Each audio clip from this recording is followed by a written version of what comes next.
Decision is yours, সিদ্ধান্ত আপনাদের, choice is yours, পছন্দ আপনাদের। আপনারা যশ খ্যাতি অর্জনকৃত কোন সন্তানের বাবা হতে চান? বাংলাদেশে যশ খ্যাতি অর্জনকারী 3 জন সন্তান রয়েছে। কোইন্সিডেন্সলি যেই 3 জনের নাম একই, সাকিব। একজন হচ্ছে ক্রীড়াঙ্গনের সাকিব আল হাসান, বিশ্বসেরা অলরাউন্ডার। একজন হচ্ছে চিত্রজগতের ঢালিউড পাড়ার সাকিব খান।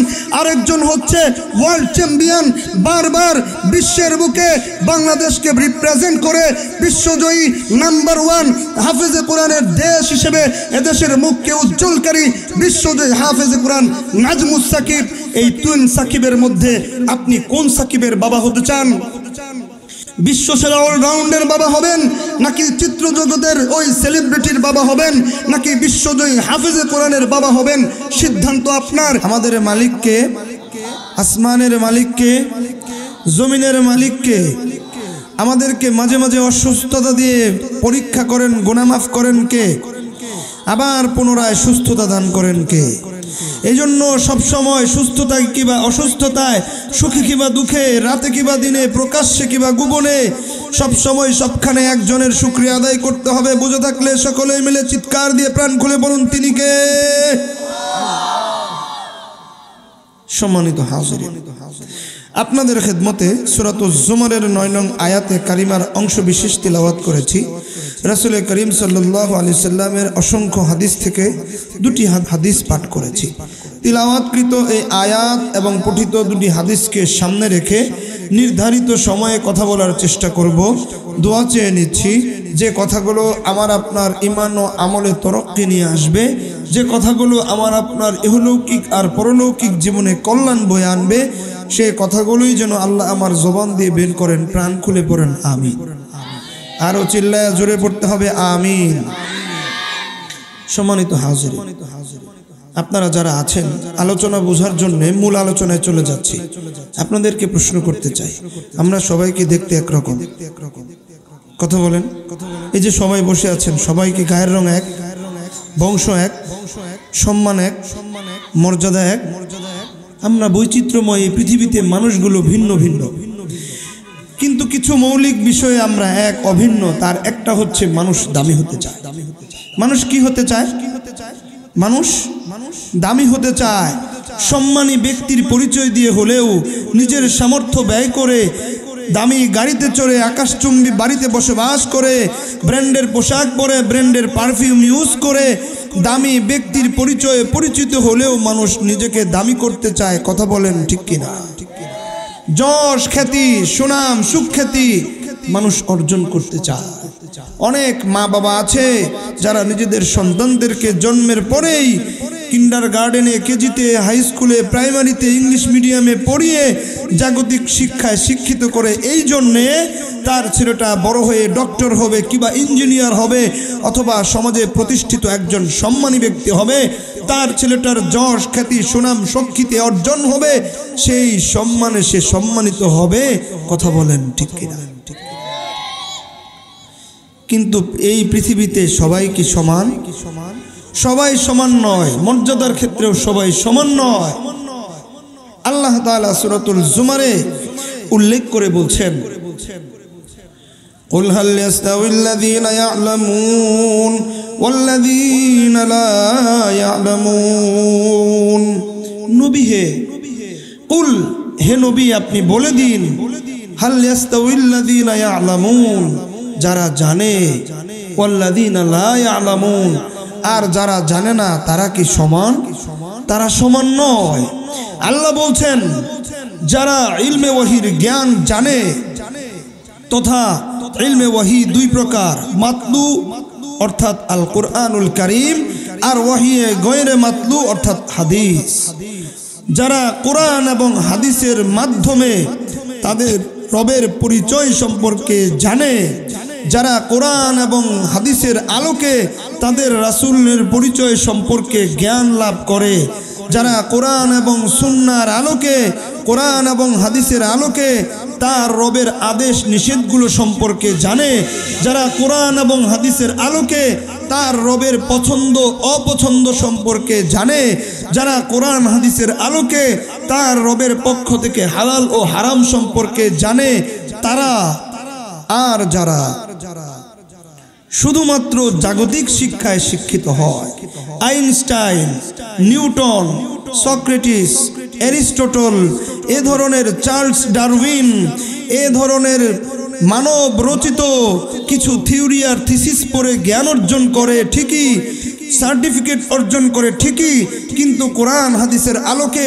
তার রবের পরিচয় সম্পর্কে জানে না, তার রাসূলের পরিচয় সম্পর্কে জানে না, তার রাসূলের আদর্শ সম্পর্কে জানে না, তার আল্লাহ তাআলার তার রবের পরিচয় সম্পর্কে জানে না, তার রবের পছন্দ অপছন্দ সম্পর্কে জানে না, তার রবের পক্ষ থেকে আদেশ নিষেধ সম্পর্কে জানে না, তার রবের পক্ষ হারাম সম্পর্কে জানে না। এই ব্যক্তি আর ইলমে ওয়াহির জ্ঞানে জ্ঞানী ব্যক্তি কি সমান? কখনোই সমান হতে পারে না। কথা বললেন ঠিক কিনা? এজন্য সম্মানিত হাজিরিন, এখানে আল্লাহ তাআলা সূরাতুল জুমারের 9 নং আয়াতে এই দুই শ্রেণীকে বিভক্ত করে সম্মানের ক্যাটাগরিতে যারা রবের জ্ঞানে জ্ঞানী তাদেরকে জাগতিক জ্ঞানীদের থেকে সম্মানিত করে বিশেষিত করে তাদেরকে বিশেষ মর্যাদায় উন্নীত করছেন। পড়েন সুবহানাল্লাহ।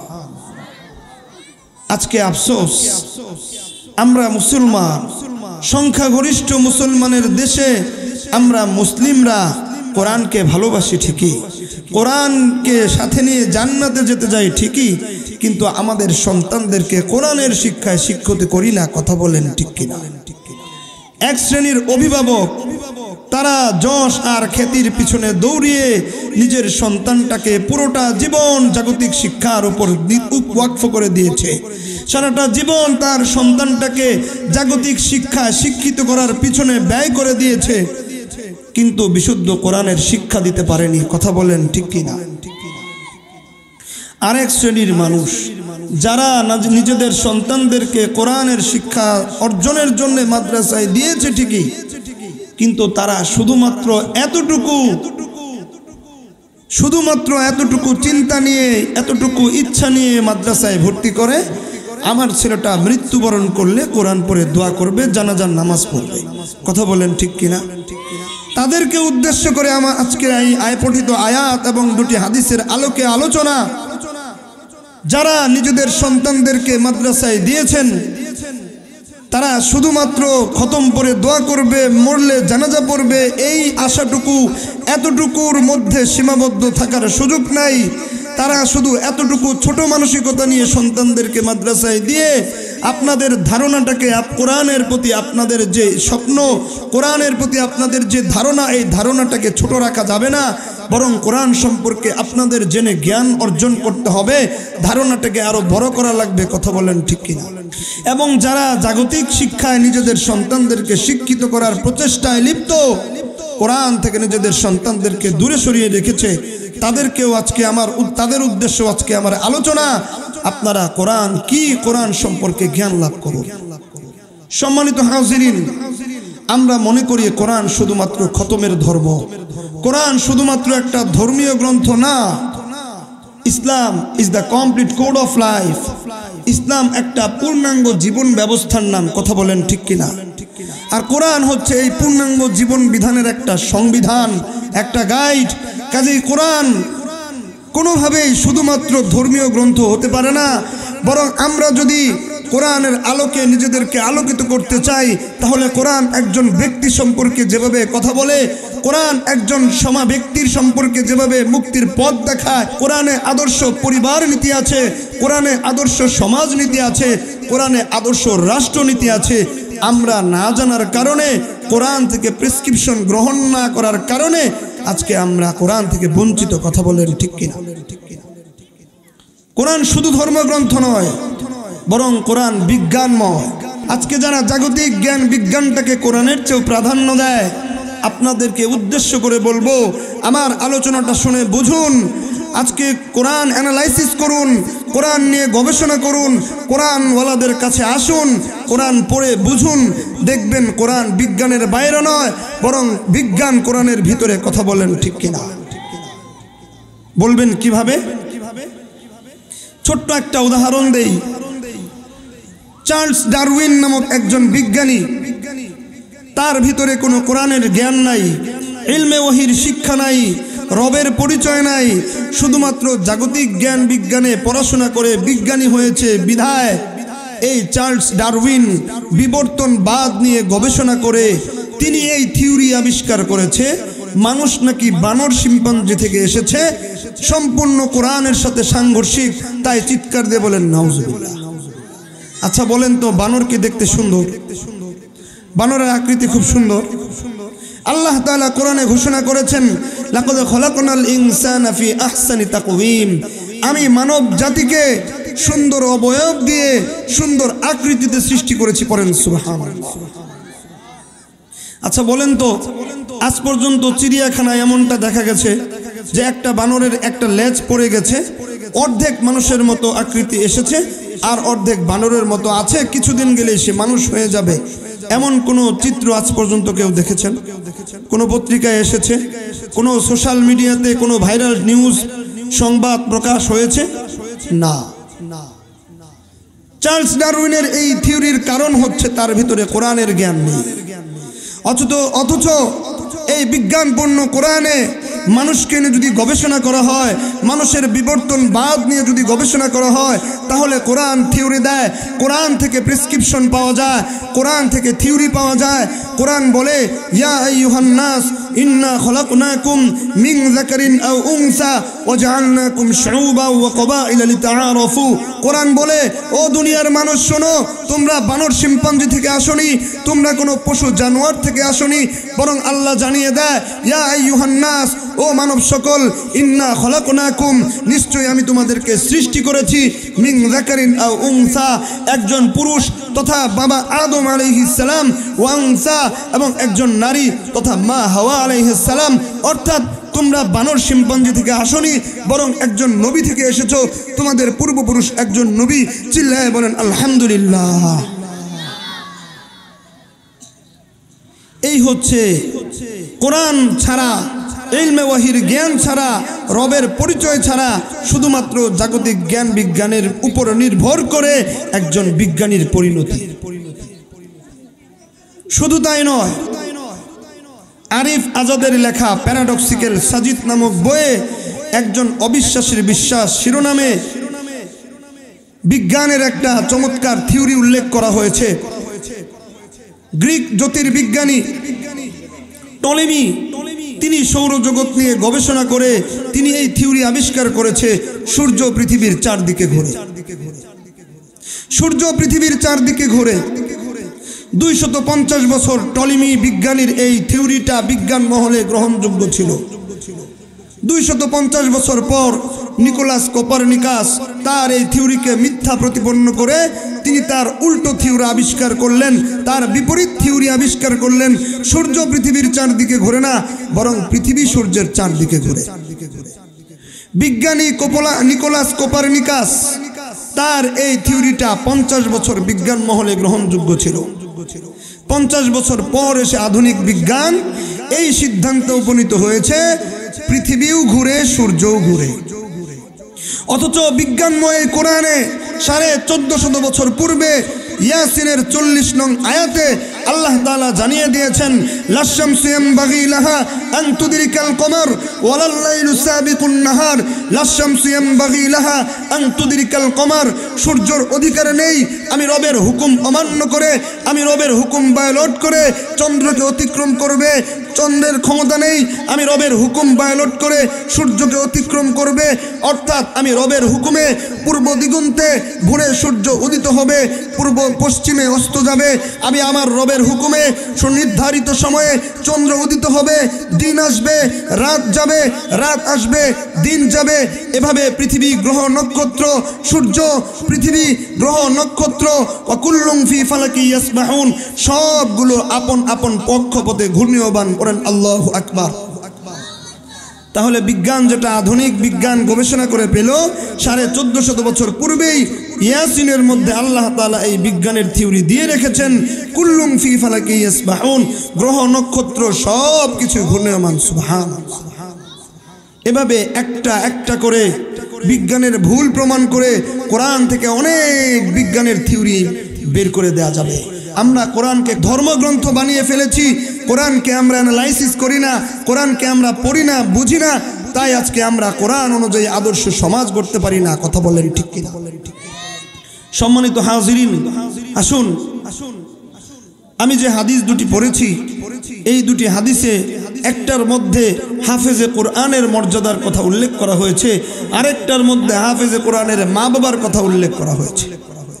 আজকে যে সকল মা বাবা নিজেদের সন্তানদেরকে কোরআনের শিক্ষা থেকে দূরে রাখে, দুনিয়ার বড় বড় ডিগ্রি অর্জন করে যশ আর খ্যাতি লাভ করবে এই আশায়, তারা এবং যারা মাদ্রাসায় দিয়েও হীনমন্যতায় ভুগছে এবং এক শ্রেণীর, বিশেষ করে এক শ্রেণীর মানুষ বলে মাদ্রাসায় ভর্তি করলে কোরআন পড়ে তোমার ছেলেটা কি হবে, অল্প টাকা উপার্জন করে চলবে কি করে? কথা বলেন ঠিক কিনা? তোমার সন্তানটা মাদ্রাসায় পড়লে কি হবে সেটা পরে জানার বিষয়। আগে আসুন জেনে নেই, মাদ্রাসায় পড়ালে, কোরআন সুন্নাহর জ্ঞান অর্জন করলে, রবের পরিচয় লাভ করলে আপনার সন্তানটা কি হবে না। এই রওজাতুল কোরআন একাডেমিতে যদি আপনার ছোট্ট শিশুটাকে পড়ান, ভালো করে বুঝবেন, আমি বলছি না যে সকল সন্তানদেরকে শুধু হাফেজ আলেম বানান, ডক্টর ইঞ্জিনিয়ারের দরকার নাই, এটা বলছি না। ডোন্ট বি মিসগাইডেড, ভুল বুঝবেন না, ডক্টরেরও দরকার আছে, না হলে মসজিদের ইমাম অসুস্থ হলে চিকিৎসা নিবে কার কাছে? কথা বলেন ঠিক কিনা? ইঞ্জিনিয়ারের দরকার আছে, না হলে ইবাদতের জন্য মসজিদ আর মাদ্রাসা বানাবে কে? তবে অবশ্যই আপনার ছেলেকে ডক্টর ইঞ্জিনিয়ার বানানোর পূর্বে শৈশবে তার ছোট্ট ছেলেটাকে রওজাতুল কোরআন একাডেমিতে পাঠিয়ে কোরআনের বিশুদ্ধ তিলাওয়াত শিক্ষা দিতে হবে। এই ছোট্ট বাচ্চাটাকে দিনের জরুরি জ্ঞান শিক্ষা দিয়ে তার রবের পরিচয় শিক্ষা দিতে হবে। কথা বলেন ঠিক কিনা? আর যদি রবের পরিচয় শিখাতে না পারেন, কোরআন সুন্নাহর জ্ঞান অর্জন করাতে না পারেন, মাদ্রাসায় ভর্তি না করাতে পারেন, তাহলে আপনার সন্তানটা বড় হয়ে আর যাই কিছু হোক, আপনার সন্তানটা হয়তো বড় অফিসার হতে পারে, বড় আকাশচুম্বী বাড়ি করতে পারে, কিন্তু শেষ বয়সে ওই বাড়িতে আপনার ঠাঁই হবে না, আপনাকে নিয়ে বৃদ্ধাশ্রমে রেখে আসবে। কথা বলেন ঠিক কিনা? আসুন, মাদ্রাসায় পড়ালে আপনার সন্তানটা কি হবে না এটা আগে জেনে নেই। মাদ্রাসায় পড়ালে, কোরআন সুন্নাহর জ্ঞান অর্জনের মাধ্যমে রবের পরিচয় লাভ করলে আপনার ছেলে তার টেন্ডারবাজ হবে না, চাঁদাবাজ হবে না। কথা বলেন ঠিক কিনা? আপনার ছেলেটা কোরআনের শিক্ষা থাকলে যদি ডাক্তার হয়, মানুষ সেবা পাবে, তা মানুষ চিকিৎসার জন্য গেলে সেই মানুষদেরকে আর্থিক হয়রানির শিকার করবে না। কথা বলেন ঠিক কিনা? আপনার ছেলেটা মাদ্রাসায় ভর্তি হয়ে কোরআন শিক্ষা করে যদি ইঞ্জিনিয়ার হয়, সেই ইঞ্জিনিয়ার আর যাই করুক, পদ্মা সেতু নির্মাণ করতে গিয়ে রডের বদলে বাঁশ দিবে না। কথা বলেন ঠিক কিনা? সম্মানিত হাজিরিন, আসুন, মাদ্রাসায় পড়ালে, কোরআন শিক্ষার জ্ঞান অর্জন করালে আপনার সন্তানটা কি হবে বুঝে নিন। আপনার সন্তান কোরআন হাদিসের আলোকে রবের পরিচয় যদি লাভ করে, তাহলে সমাজে মানুষদের ঈমান আমলের রক্ষাকারী হবে, সমাজে মানুষদের সূর্য সন্তান হবে। ছোট্ট একটা উপমা দিলেই বুঝে যাবেন। কোভিড-19 করোনায় যখন পুরো পৃথিবী প্রকম্পিত, এই করোনা আমাদের দেশেও যখন এসেছিল, করোনায় আক্রান্ত বাবা মা মৃত্যুবরণ করলে সন্তানরা এই মৃত বাবার লাশ, মৃত মায়ের লাশটা, ডেড বডিটা রাস্তায় ফেলে গিয়েছিল। তখন আর কেউ ছিল না, শুধুমাত্র এই কওমি মাদ্রাসার ছাত্র সমাজ সেই ডেড বডিগুলোকে রাস্তা থেকে তুলে এনে একজন মুসলিম আইডেন্টিটিতে, মুসলমানের অধিকার হিসেবে তাদেরকে কাফন দাফনের ব্যবস্থা করে প্রতীয়মান করেছে। এই কওমি মাদ্রাসার ছাত্র সমাজ হলো এ জাতির সূর্য সন্তান। কথা বলেন ঠিক কিনা? এই মাদ্রাসায় পড়ালে আপনার সন্তানটা কি হবে? মানুষের আস্থার ভাজন হবে, মানুষের শ্রদ্ধার পাত্র হবে। এই কওমি মাদ্রাসা, এই কোরআন শিক্ষার প্রতিষ্ঠান, এই কোরআন হাদিসের প্রতিষ্ঠান যুগে যুগে যুগের শ্রেষ্ঠ এবং সোনালী মানুষ উপহার দেয়। এই রওজাতুল কোরআনের মতো কোরআন সুন্নাহর প্রতিষ্ঠানগুলো খালিদ সাইফুল্লাহ সাদি উপহার দেয়। এই কোরআন সুন্নাহর প্রতিষ্ঠান আব্দুর রহমান হাফিজি উপহার দেয়। এই কোরআন সুন্নাহর প্রতিষ্ঠান আব্দুল হক সাহেব দামাত বরকাতুহুম উপহার দেয়। এই কোরআন সুন্নাহর কোরআন হাদিসের প্রতিষ্ঠান মুফতি মাহবুবুল্লাহ কাসিমি উপহার দেয়। এই কওমি মাদ্রাসাগুলো এ যুগের সূর্য সন্তান শাইখুল হাদিস ইবনে শাইখুল হাদিস আল্লামা মামুনুল হক উপহার দেয়। আল্লামা জুনায়েদ বাবুনগরী উপহার দেয়। আল্লামা শাহ আহমদ শফি রহমাতুল্লাহি আলাইহির মতো হেফাজতে ইনসান হেফাজতে ইসলামের সুযোগ্য আমির উপহার দেয়। কথা বলেন ঠিক কিনা? সম্মানিত হাজিরিন, আপনার সন্তানটা যদি কোরআন হাদিসের জ্ঞানে জ্ঞানী হয়, সেই মানুষটাকে ভালোবেসে সেই মানুষগুলোর মাহফিলে লক্ষ লক্ষ মানুষের উপচে পড়া ভিড় হয়। কথা বলেন ঠিক কিনা? এই কওমি মাদ্রাসা আস-সুন্নাহ ফাউন্ডেশনের প্রতিষ্ঠাতা শেখ আহমদুল্লাহকে উপহার দিয়েছে। কথা বলেন ঠিক কিনা? ডক্টর মিজানুর রহমান আজহারিকে উপহার দিয়েছে, যাদের একটু কথা শোনার জন্য লক্ষ লক্ষ মানুষের উপচে পড়া ভিড় হয়। কথা বলেন ঠিক কিনা? আফসোস লাগে আমাদের দেশের এক শ্রেণীর মানুষ এই সমস্ত আলেমদেরকে ধর্ম ব্যবসায়ী বলে। আলেমরা নাকি ধর্ম ব্যবসায়ী, যারা নিজেদের পুরো জীবনটাকে ধর্মের জন্য উৎসর্গ করেছে, যারা তাদের পরিবারকে ধর্মের রঙে রাঙিয়েছে, যারা নিজেদের সামাজিক অবস্থাকে ধর্মের সাজে সাজিয়েছে, তাদেরকে বলে ধর্ম ব্যবসায়ী। অথচ যারা বলে তাদেরকে দেখা যায় সারা বছর নামাজের খবর নাই, কিন্তু ভোটের সময় আসলে ধবধবে সাদা পাঞ্জাবি পরে মাথায় টুপি পরে মসজিদে মসজিদে গিয়ে ভোট চেয়ে বেড়ায়। কথা বলেন ঠিক কিনা? আমি বলবো এরাই হচ্ছে নিকৃষ্ট ধর্ম ব্যবসায়ী। শুধু তাই নয়, গত 15টা বছর আমরা তাহাজ্জুদের গল্প শুনেছি, ঘুম থেকে উঠে জায়নামাজের আর তসবির গল্প শুনেছি, কিন্তু ফেসিবাদ সরকার এদেশ থেকে যখন বৈষম্য বিরোধী ছাত্র আন্দোলনের মুখে পড়ে এদেশ থেকে বিতাড়িত হয়েছে, গণভবনে আমরা রান্না করা খাবার দেখেছি, অনেক কিছু দেখেছি, কিন্তু সেদিন সোশ্যাল মিডিয়াতে আমরা একটা জায়নামাজ আর একটা তসবি দেখতে পারি নাই। তসবি পট্টি মাথায় দিয়ে যারা ক্ষমতায় আসে তারাই প্রকৃতপক্ষে ধর্ম ব্যবসায়ী। আলেমরা কখনো ধর্ম ব্যবসায়ী হতে পারে না। কথা বলেন ঠিক কিনা? সম্মানিত হাজিরিন, আসুন, আপনার সন্তানটা যদি হাফেজে কোরআন হয়, তাহলে আপনার সন্তানটা পরকালে কতটা মর্যাদাবান হবে, এবং একজন হাফেজে কোরআনের বাবা মা হিসেবে আপনি কতটা মর্যাদাবান হবেন, এই দুটি কথা বলে শেষ করব। আল্লাহর রাসূল বলেন, মান ক্বারাআল কুরআন ফাস্তাযহারাহু ফাহাল্লা হালালাহু ওয়া হাররামা হারামাহু আদখালাহু আল্লাহুল জান্নাহ ওয়া শাফাআহু ফি আশরাতিন মিন আহলি বাইতিহি কুল্লুহুম ক্বাদ ওয়াজাবাত লাহুন নার।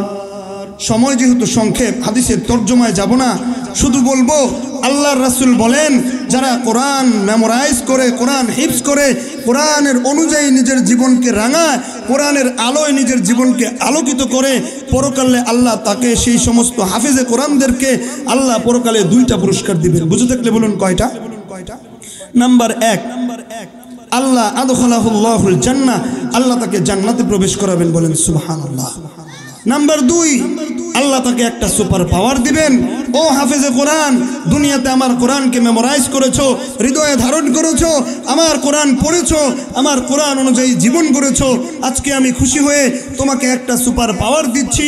আজকে তুমি তোমার পরিবার থেকে যাদেরকে আমি জাহান্নামের সার্টিফিকেট দিয়ে দিয়েছি, যাদের জন্য জাহান্নাম অবধারিত, এমন বেছে বেছে অ্যাজ ইউর উইশ, তোমার ইচ্ছা অনুযায়ী, তোমার পছন্দ অনুযায়ী এমন 10 জনকে আমার কাছে নিয়ে আসো, তোমার সুপারিশে তাদেরকে মাফ করে আমি জান্নাত দিয়ে দিব। পড়েন সুবহানাল্লাহ। আর দ্বিতীয় হাদিসে এই সমস্ত বাবা মা, আপনারা যারা নিজেদের সন্তানদেরকে কোরআনের হাফেজ বানানোর জন্য রওজাতুল কোরআন একাডেমিতে দিয়েছেন বা দিবেন, আপনাদেরকে পরকালে আল্লাহ তাআলা একটা মর্যাদা দিবেন। আল্লাহর রাসূল জানায়, উলবিসা ওয়ালিদাহু তাজান ইয়াউমাল কিয়ামাহ, কিয়ামতের দিন একজন হাফেজে কোরআনের বাবা মার মাথায় সম্মানের মুকুট পরাবে। সেই দিন, দ্য ডে অফ জাজমেন্ট, বিচার দিবসে, যেদিন মানুষগুলো ভয়ে প্রকম্পিত থাকবে। কিয়ামত দিবসের সম্পর্কে কোরআনে বর্ণিত আছে, কিয়ামত দিবসটা এমন ভয়াবহ যে স্তন্যদানকারিণী মহিলা তাদের সন্তানকে ভুলে যাবে, গর্ভবতী মহিলারা কিয়ামতের ভয়ে গর্ভপাত হবে, টের পাবে না। মানুষদেরকে দেখে মনে হবে তারা যেন ড্রাঙ্ক, তারা নেশাযুক্ত, তারা মাতাল। ওমা হুম বিসুকারা, কিন্তু তারা নেশাযুক্ত নয়। এমন বিভীষিকাময় দিনে হাফেজ কোরআনের মা বাবাদেরকে আল্লাহ মাথায় একটা সোনার তাজ পরাবেন, একটা সম্মানের মুকুট পরাবেন। দাউহু আহসানু মিন দাউইশ শামস, যেই মুকুটটার আলো সূর্যের চেয়ে আরো অনেক আলোকময় হবে। পড়েন সুবহানাল্লাহ। এই মর্যাদা কে কে পেতে চাই? কে কে পেতে চাই? সকলেই পেতে চাই তো? আল্লাহ তাআলা আমাদেরকে হাফেজের কোরআনের মা বাবা আত্মীয় স্বজন হিসেবে কবুল করুন। পড়েন আমিন। হাত নামাই যাদের সন্তান আছে, নাতি আছে, যাদের ভাতিজা আছে, আমরা এই রওজাতুল কোরআনে পাঠাবো। এই রওজাতুল কোরআনের ইয়েতিম ছাত্রদেরকে ভালোবাসবো, মাথায় স্পর্শের স্নেহের হাত বোলাবো, তাদের খোঁজ খবর নেব। বছরে ঈদের সময় তাদের কাপড়ের ব্যবস্থা করব, তাদের খাবারের ব্যবস্থা করব। এই কোরআনে হাফেজের ওসিলায় আল্লাহ আমাকে পরকালে মাফ করবেন। কথা বলেন ঠিক কিনা? সর্বশেষ মেসেজ এটাই, সকল অভিভাবকদেরকে বলবো, ডিসিশন ইজ ইয়োর্স, সিদ্ধান্ত আপনাদের, চয়েস ইজ ইয়োর্স, পছন্দ আপনাদের। আপনারা যশ খ্যাতি অর্জনকৃত কোন সন্তানের বাবা হতে চান? বাংলাদেশে যশ খ্যাতি অর্জনকারী 3 জন সন্তান রয়েছে। কোইন্সিডেন্সলি যেই 3 জনের নাম একই, সাকিব। একজন হচ্ছে ক্রীড়াঙ্গনের সাকিব আল হাসান, বিশ্বসেরা অলরাউন্ডার। একজন হচ্ছে চিত্র জগতের ঢালিউড পাড়ার সাকিব খান। আরেকজন হচ্ছে ওয়ার্ল্ড চ্যাম্পিয়ন, বারবার বিশ্বের বুকে বাংলাদেশকে রিপ্রেজেন্ট করে বিশ্বজয়ী নাম্বার 1 হাফেজে কোরআনের দেশ হিসেবে এদেশের মুখকে উজ্জ্বলকারী বিশ্বজয়ী হাফেজে কোরআন নাজমুস সাকিব। এই 2 সাকিবের মধ্যে আপনি কোন সাকিবের বাবা হতে চান? বিশ্বসেরা অলরাউন্ডের বাবা হবেন, নাকি চিত্র জগতের ওই সেলিব্রিটির বাবা হবেন, নাকি বিশ্বজয়ী হাফেজে কোরআনের বাবা হবেন? সিদ্ধান্ত আপনার। এই প্রশ্ন ছুড়ে দিয়ে, এই পছন্দের উপর আপনাকে রেখে দিয়ে, আর পরিশেষে হাদিসের আলোকে হাফেজে কোরআনের মা বাবা হয়ে যেন আপনি পরকালে এই সম্মানিত হতে পারেন। একজন হাফেজে কোরআনের মা বাবা হিসেবে পরকালে যেন জাহান্নাম থেকে মুক্তি লাভ করে জান্নাতবাসী হতে পারেন, এই আশা ব্যক্ত রেখে আল্লাহ তাআলা আমাকে, আমাদের সকলকেই হাফেজে কোরআনের মা বাবা হিসেবে, আত্মীয় হিসেবে কবুল করে হাফেজে কোরআন হয়ে, অন্তত হাফেজে কোরআন না হতে পারলেও তাদেরকে ভালোবেসে তাদের পাশে থেকে এই কোরআনে হাফেজদের ওসিলা পরকালে যেন আমরা মুক্তি লাভ করতে পারি, জান্নাতের অধিকারী হতে পারি। আল্লাহ সকলকে তৌফিক দান করুন। পড়ি আমিন। ওয়া আখির দাওয়ানা আনিল হামদুলিল্লাহি রাব্বিল আলামিন। আসসালামু আলাইকুম ওয়া রাহমাতুল্লাহি ওয়া বারাকাতুহু।